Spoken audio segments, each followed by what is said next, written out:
Hi, new video. So you know how I'm always going on about building that relationship with yourself um, and that being kind of really important to be engaging with your world at that more intuitive level and everything. And then I've talked about or shared with each of you kind of different ways I used to experiment with myself and all of this. And the first thing, I mean, I covered it before. It's like look at your experiences and then look at what you've been questioning, and stay focused on how somebody else has been is everything to do with them and none of your business, but how you're being, you need to own and understand that, and start taking ownership to your feelings. And so another thing that I had, right, is I kind of thought, and I look at myself back then in the early days bubbling through, and I tell you what, if I had known back then what body of work I was going into, yeah, it would have been quite huge for me to have taken that on board back there,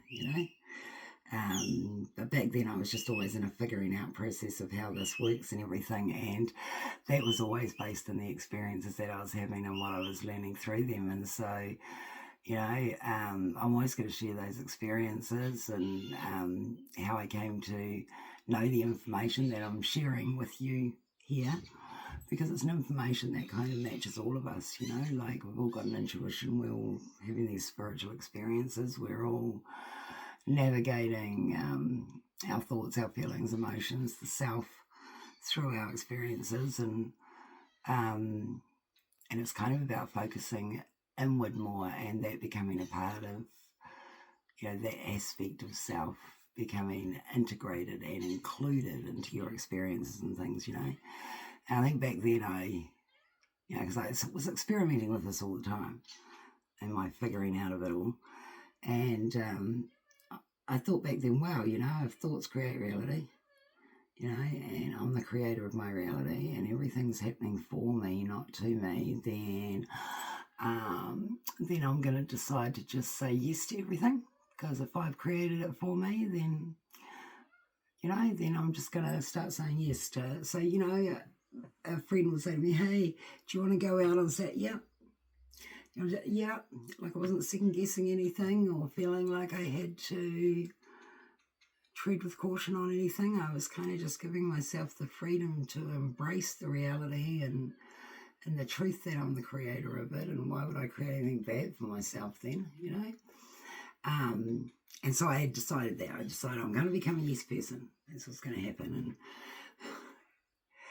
And so the next day, after I decided whatever happens in the next few days, I'm going to say yes to, I got up in the morning, I went to work and work back then was, I'd only just started doing readings, as actually a service and a consultation and that, and I just kind of built up the courage to actually provide it as a service. And I never felt like I knew enough though to go ahead with that. And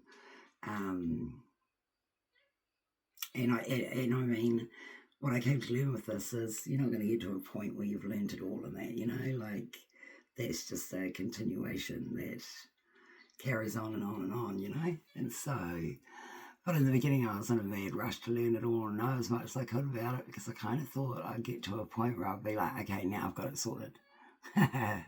Even the humour in that now as I sit here today, knowing today that I haven't even begun to scrape the surface of what there is to know. And us is even just with ourselves and that, we haven't even begun to dream our wildest dreams or to live them yet, So anyway, back to the story. So I decided, right, I'm going to say yes, because if I'm the creator, then it should all be okay. And so I'm at work and doing consultations, and I've probably only done about 10 or 20 at this stage. And there was a phone call, and I worked in a little crystal shop. It was called Forever Now, and I used to have a room out the back, and I would do readings out there, and it was a beautiful little shop. And the lady running it was a friend of mine. Like, yeah, she was lovely. So it was quite a good chapter back then, but it was really early days. And what happened is the shop got a call from the radio station. And it was Mark Bunting in the morning from Classic Hits, right, which was at the time New Zealand's top radio station,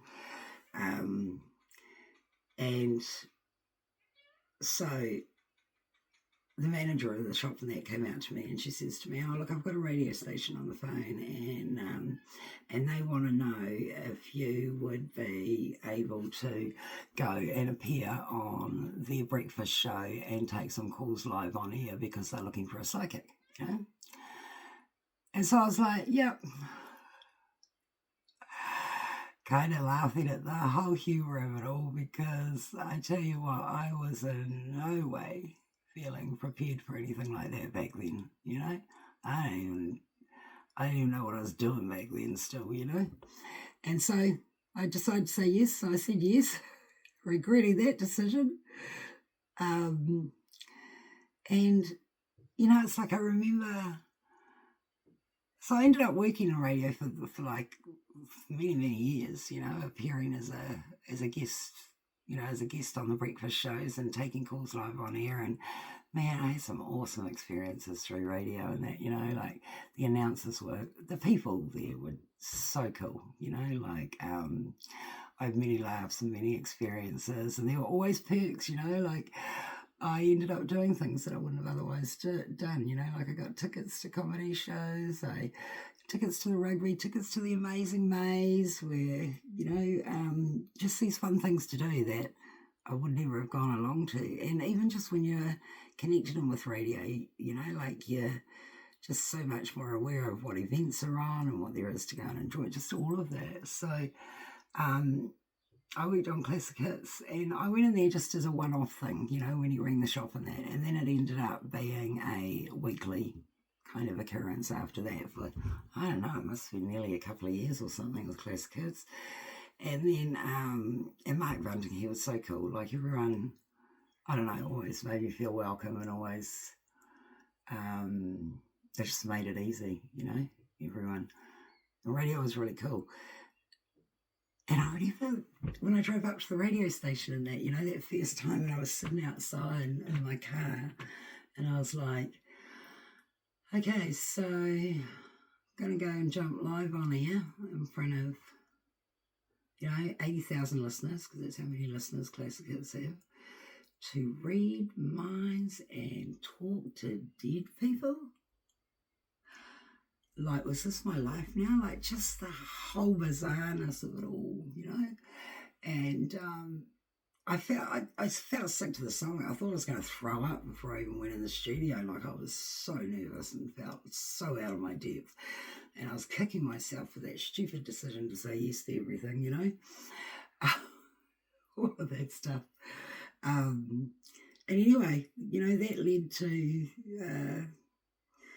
quite a lot of radio over my career and everything. I worked for Classic Hits, I worked for More FM, I worked for Boff FM over in Tauranga,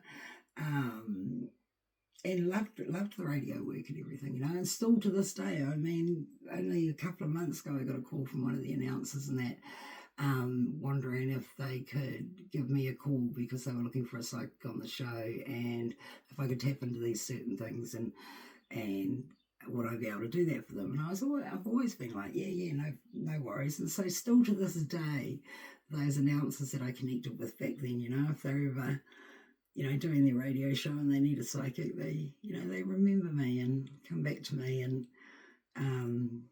quite cool. But the thing I found with radio was it was more, I don't know, it just seemed to be more focused about me, like whether I remember Steph one morning, she's like, you guessed it, that the royal baby was going to be a boy and that he was going to be called George, and and it's like, yeah, no, I didn't guess it as such, it was like the excitement over me getting stuff right and how did I know that, and it was more about the messenger than the message, like I found it really hard, and because you're on radio and that, it's like quite short clips in that, and I've always I was always seeking to be able to provide examples of how constructive it could be to get a reading and how there can be understanding gained out of that and clarity gained out of that and all of that. But radio always felt too short to be able to really go into too much depth with people, So it just kind of became more about, wow, that's cool, she picked that up, and it was, because it's an entertainment thing, radio, so it's kind of a different platform in that. And so I kind of struggled with that a little bit because I never wanted to advertise this as a, look, I'm psychic, I've got a gift and I can get this, It's like I've always wanted people to realise that, how constructively useful it can be in your life and that, and how clarity can come from it and everything. And yeah, I was pushed on that with radio a little bit. I'll show you a little clip here. So this was, what do we got here? 2013. So this is right back. So I don't even know what's on this one, but... Jill Buckton, welcome back. Good morning. Psychic from Awareness Corner. How have you been? I've been great, thanks. I had my course on the weekend with the teenagers. It was fantastic. Wicked stuff. Yeah, so I've got another one lined up. Yeah, wicked. When's that going down? That's on the 19th of October. Lovely. If you want to check out more details about that, awarenesscorner.co.nz. But right now, 0800 More FM to ask Jill, the lovely psychic from Awareness Corner, any question at all. Hello, Lee. How are you? I'm good. How are you? Good, thank you. Good morning. Good morning. What's your question for Jill this morning, Lee? I want to know what's happening with my home. With your home? Yes. Okay. Have you tried some nice bread recently? Like if I'm you, I'm like, yum, yum with some bread. Yes, I have. Is that in the last couple of days as well? It is in the last couple of days, yes. Yeah, and have you washed a dog? I have. Good. It looks like you did a good job there of it. Okay. Wow. Now, what are you wanting to know exactly about your home and that? When is this damn home going to sell? Okay, so you're kind of feeling a little bit like you're sitting on the fence and that sort of Anyway, thing. you get the idea. Yeah. And so the little things are always really good, like, I mean, in that example, I had like nice bread she'd eaten and that she'd bathed a dog, I mean, those little things I've never ever undervalued. They definitely are really confirming for clients and for myself, because you can say to anybody, you're feeling a bit emotional at the moment, and you'll be right. We're emotional beings, but when you can tell somebody that their cheese fell off their toast yesterday morning and get that confirmed, they're going to listen to what your next got to say, like it made it credible. And I think for me,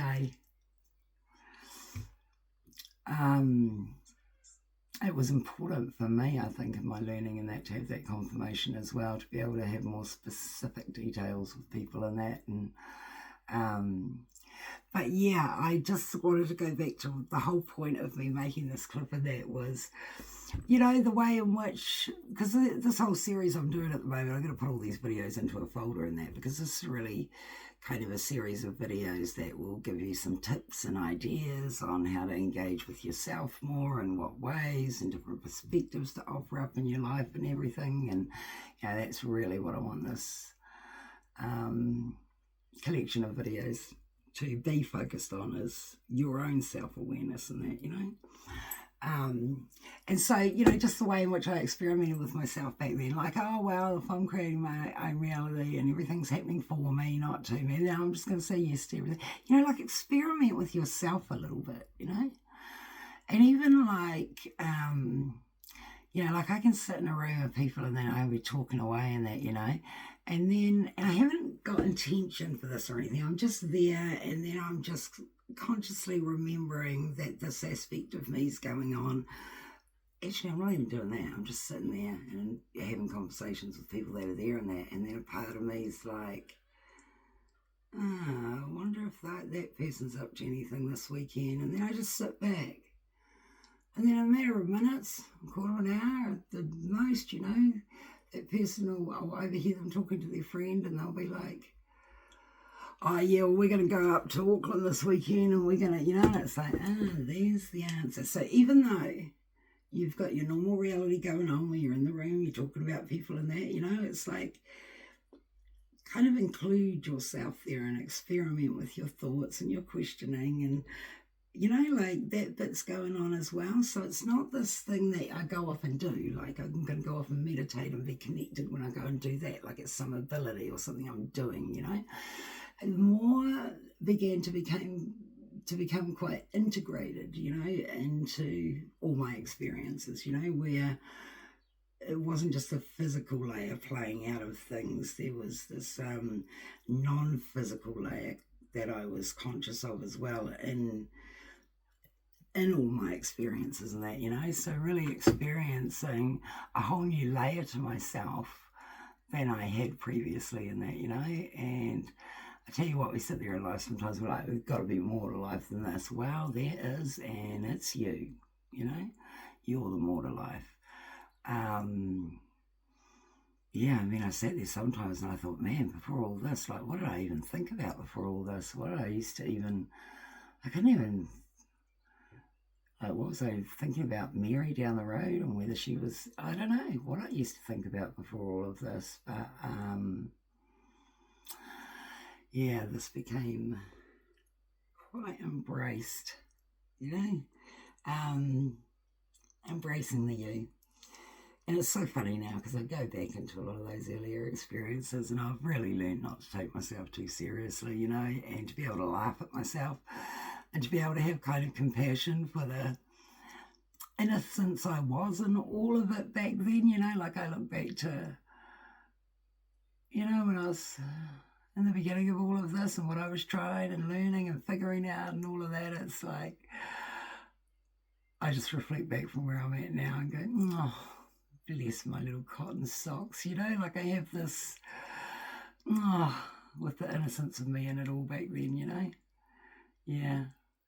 Anyway, that's today's clip, and yeah, that was my first radio experience, and I decided to really freak myself out. I tell you what, I nearly was sick. Nerves are crazy, but we do these things. Even now when I look back, I'm quite fascinated by how brave I was a lot, you know.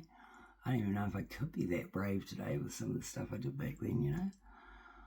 Yeah.